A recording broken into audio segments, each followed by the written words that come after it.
This is the last day that this door will be that color, and the walls will be this color. That's white out of the bucket from 15 years ago. That is painter's grade off-white. We painted the columns. Yes, we have beautiful furniture. We're minimalist in this room. And then in that room, we're not, the kitchen.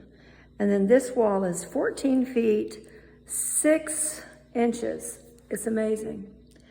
And then that room is not as tall, I don't think. It's probably 10 feet, 12 feet. No, it's probably 10. Anyway,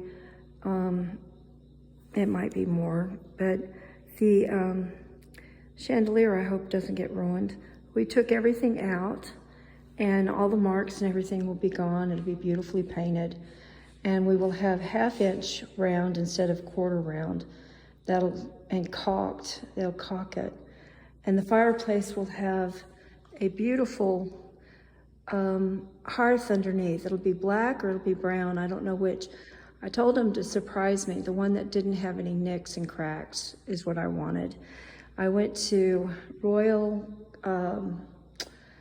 Granite Creations, and they have loads and loads of leftovers from projects, and you can buy it for, you know, a song instead of it being like thousands of dollars or whatever. And then they cut it and they deliver it.